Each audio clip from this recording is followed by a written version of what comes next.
আসসালামু আলাইকুম। হ্যালো বন্ধুরা, আজকে একটি মৌমাছির চাক কাটার ভিডিও নিয়ে আসলাম। বন্ধুরা জানেন, আমাদের বাসার একটি কদম গাছে একটি মৌমাছির চাক বাসা বেঁধেছে, দেখতে পাচ্ছেন আপনারা।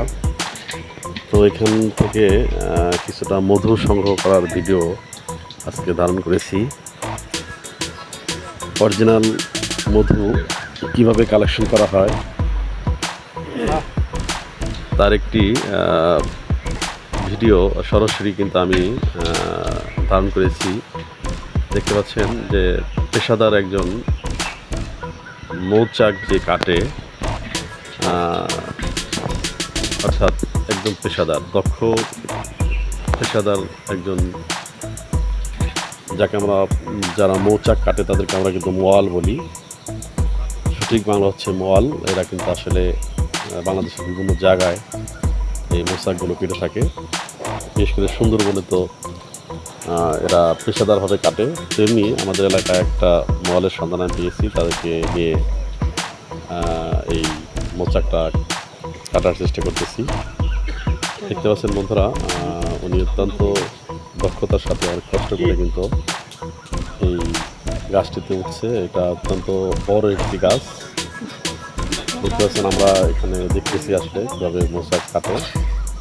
এখানে কিছু দর্শক রয়েছে। অবশ্য এখানে থাকা একটা বিপজ্জনক, কারণ হচ্ছে মৌমাছিতে যেগুলোর মধ্যে ফুল ফাটাতে পারে। বন্ধুরা, যেটা বলতেছিলাম, এই কদম গাছটি কিন্তু অত্যন্ত উঁচু, অর্থাৎ মাটির থেকে প্রায় 50 থেকে 60 ফিট উপরে কিন্তু হবে এই গাছটি।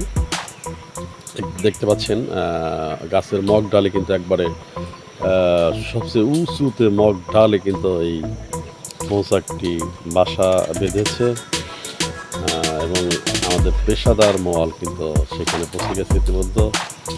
দেখতে পাচ্ছেন উনি এগুলো পাতা পরিষ্কার করে একবারে কাটা দেওয়ার চেষ্টা করছে এবং ধোয়া দিয়ে মৌমাছিগুলোকে তাড়ানোর চেষ্টা করেছে। বন্ধুরা, আমাদের এই খাঁটি বাংলায় এই মৌমাছিকে বল্লা বলা হয়ে থাকে, বল্লার চাক বলা হয়ে থাকে, এবং এটা শুদ্ধ বাংলা হচ্ছে মৌচাক। আর এখান থেকে যে মধু সংগ্রহ হবে সেটা অত্যন্ত পুষ্টিকর এবং সুস্বাদু এবং একদম 100% খাঁটি। অবশ্যই বন্ধুরা, এই যিনি এই চাকটা কাটবে বা মৌচাকটা কাটবে, সে কিন্তু অর্ধেক মধু নিয়ে যাবে, অর্থাৎ আর আমাকে অর্ধেক মধু দিয়ে যাবে। অর্থাৎ এই মৌচাকটার মধু দুইভাবে ভাগ হবে, এবং অর্ধেকটা হচ্ছে যিনি কাটবেন তিনি নিয়ে যাবেন, আর অর্ধেকটা হচ্ছে আমাকে দিয়ে যাবেন, অর্থাৎ আমার গাছ সেই হিসাবে আমি পাবো। আর দেখতে পাচ্ছেন ধোয়া দিয়ে মৌমাছিগুলোকে তাড়িয়ে দিয়ে কিন্তু সাদা অংশ বের করে তাতে কিন্তু এরা এক পাশের মতো থাকে, এরা মম সহ কেটে নিয়ে আসবে, আর এটা থেকেই সাধারণত মধু সংগ্রহ করা যাবে। দেখতে পাচ্ছেন বন্ধুরা কীভাবে মৌচাকটা খালি হয়ে গেল, অর্থাৎ মৌমাছিগুলো কিন্তু ধোয়ার আঁচকে কিন্তু অন্য জায়গায় চলে গিয়েছে এবং অন্য জায়গায় উড়ারি করতেছে।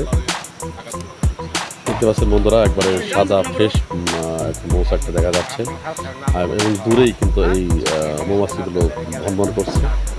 অর্থাৎ কাটা শেষ হলে কিন্তু আবার এরা নির্দিষ্ট জায়গায় বসে যাবে। বন্ধুরা দেখতে পাচ্ছেন ওনার মৌচাক কাটার দৃশ্য। এটা সরাসরি আমি ভিডিওটি করেছি আমার শৌখিনবশত আমার এই কদম গাছ থেকে। আমার বাসার পাশেই এই কদম গাছটি, এবং কদম গাছটা খুব উঁচু এবং 50 থেকে 60 ফিট উপরে কিন্তু এই মৌচাক মৌচাক বেঁধেছে। দেখতে পাচ্ছেন এগুলো কেটে দেওয়া হচ্ছে, কাটার দৃশ্য দেখতে পাচ্ছেন। কিছুটা পাত্রগুলো মম থেকে আমরা ফেলে দিল, এবং দূরেই কিন্তু মৌমাছিগুলো ভনভন করছে, এবং এরা ধোয়া থেকে দূরে দূরে গিয়ে অন্যত্র আশ্রয় নিয়েছে। মৌচাক কাটা শেষ হয়েছে বন্ধুরা, দেখতে পাচ্ছেন আপনারা এরা যে বিশাল একটা পাতিল নিয়ে কিন্তু মধু সংগ্রহ করছে, এবং এটা একটু পরেই কিন্তু এই সেই মধু দেখতে পাবো যে পরিমাণ মধু আসলে হলো। আর এটার অর্ধেক আমি পাবো এবং অর্ধেক সে মোয়াল কিন্তু নিয়ে যাবে। দেখতে পাচ্ছেন ওরা মধু কাটা শেষ করে নিচের দিকে নামছে। গাছটি কিন্তু অনেক উচ্চ, পাশে কিন্তু আমরা আছি, অর্থাৎ বিভিন্ন লোকজন কিন্তু এই মৌচাক কাটার যে দৃশ্য এটা কিন্তু সরাসরি দেখার জন্য সবাই আগ্রহ করে এখানে রয়েছে। দেখতে পাচ্ছেন মধু কাটা শেষ এবং আস্তে আস্তে নিচের দিকে নামছে এবং সেই অধিকৃত মধু দেখতে পাবো, যে কতটুকু মধু কালেকশন করতে পারলো এই মোয়াল। বন্ধুরা অত্যন্ত কষ্ট করে রিস্ক নিয়ে কিন্তু এরা এই মৌচাকটা কেটেছে, অনেক উচ্চ ছিল। বন্ধুরা দেখতে পাচ্ছেন তাদের ভিতরে সেই অরিজিনাল মধু যেটা মোমের ভিতরে রয়েছে এবং তাই একটু পরে আমরা টিকিয়ে রাখবো এবং আমি এটাকে আমার ভাগের অংশ পেয়ে গেছি, অর্থাৎ প্রায় 1 কেজি থেকে 1.5 কেজি মধু কিন্তু আমরা খাঁটি মধু পেয়েছি। ধন্যবাদ বন্ধুরা ভিডিও দেখার জন্য। আল্লাহ হাফেজ।